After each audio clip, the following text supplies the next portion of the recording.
Hello everyone, hope you're doing well. I thought today we would go over a post that Smin talked about, and it was about, of course, the 2025 decal that they added into the game. If you didn't know, the 2025 decal gave a bunch of hints into vehicles that we're going to see in the future. Guess what? In 2025, usually in the earlier area of it, it showed some SPAAs, it showed a South African light vehicle, a big old ship, and then also some jets, mainly the A-18 and the Su-30, specifically probably the SM. And there was also another part of it that I think is worth analyzing because it's a sentiment that I see a lot and I don't understand why. So maybe some people can kind of let me know, I suppose. So the post from Smin was on the rumor roundup and discussion, which if you didn't know on the forums, basically this thread is used as a general conversation thread. It's something that has happened forever, and if you've ever kind of monitored or moderated an online community, there is usually a place of it where everybody just goes to talk about random stuff. Doesn't matter what you call it, and this is just the place on the War Thunder forum that people do that.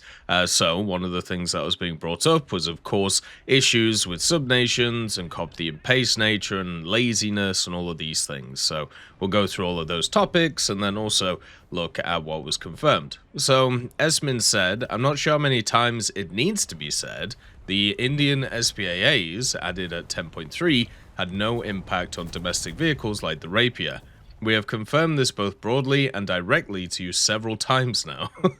I'm not sure why you feel the need to keep spreading a made-up myth when we have confirmed the exact opposite.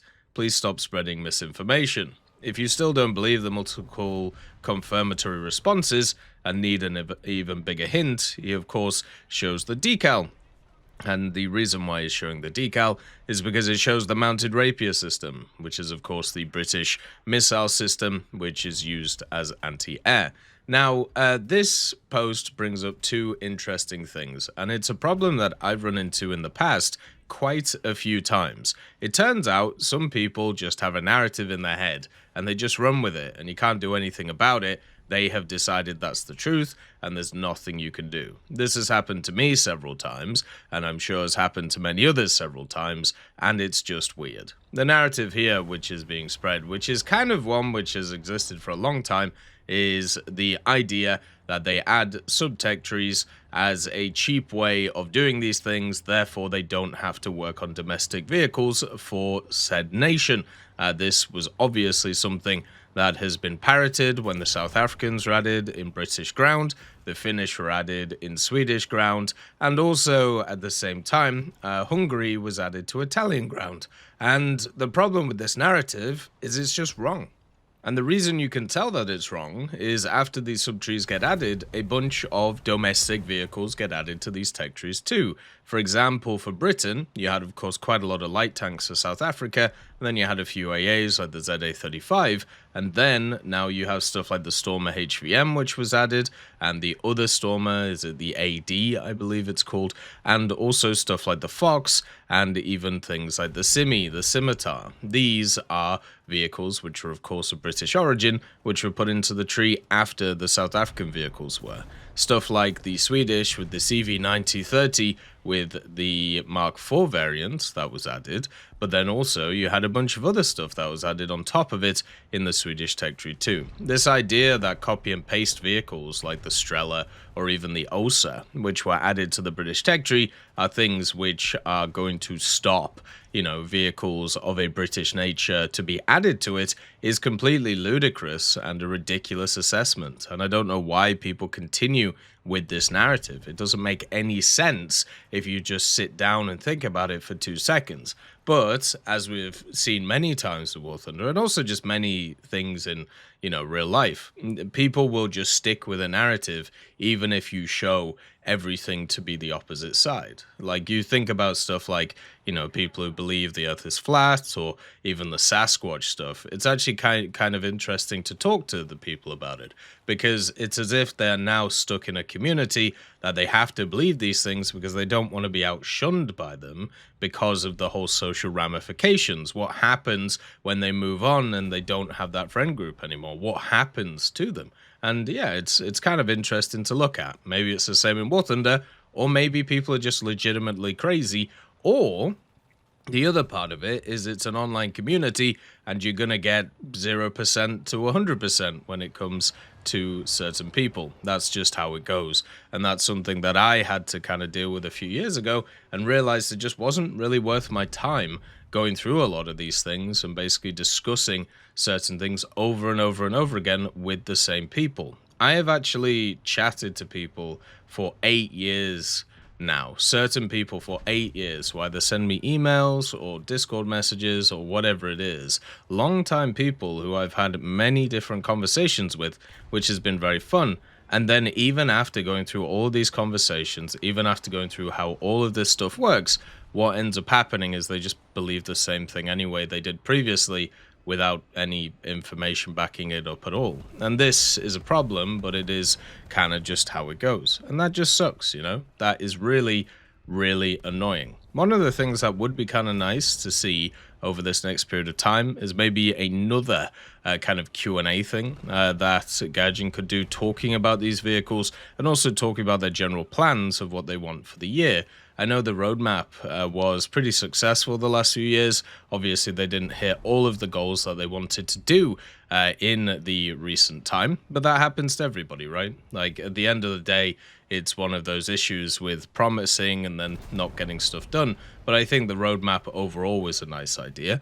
And vehicles like this, which they obviously have in the teaser, are ones that they're either actively working on or have ready to go. So I don't see why it would be a bad idea to kind of add them into some kind of roadmap and talk about why they're adding them and the issues. BVD did a Q&A previously talking about the fact that there was issues in ground, the balance of it was all over the place, and as somebody who's played a lot of ground and can see it with my own eyes, and I'm sure many of you can also see it with your own eyes, it's a little bit all over the place, and it's really, really not very fun at the end of the day having to deal with it, and it's just going to continue until they start adding in these more systems, and then it will still be a problem, by the way, because that's not actually how you fix these things. Hopefully, at some point, they can just do the standard thing, which would be really nice.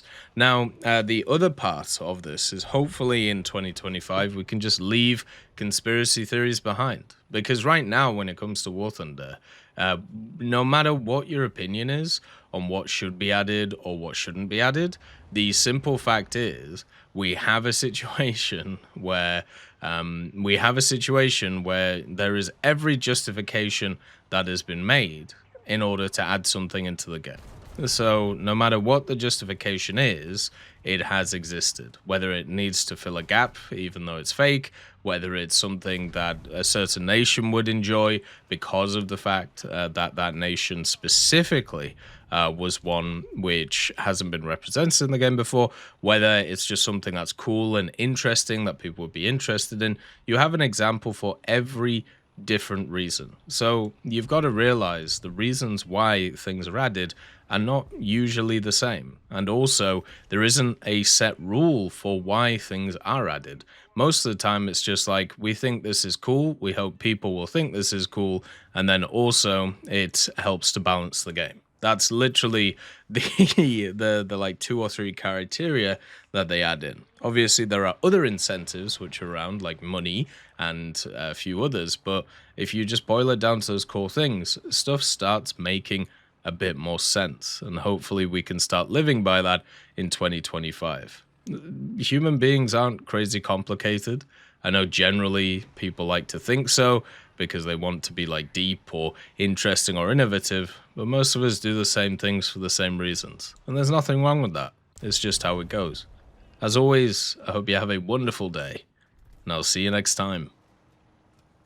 I'd just like to thank GMG Smiley, CD Beans, Chieftain Mike, EMN3 Galaxy, Tulio Pontecorvo, Brendan Quinn, Carrion Crow, Gus Irenicus, Pyman, Wartinder, Teddy, Daniel Stanton, Martinez, B. Young, Ozzy Panzer, Alan Hacker, Liam Shear, Opium Prime, Lafouche, Sem Aslan, Uncle Bean, and Derek R.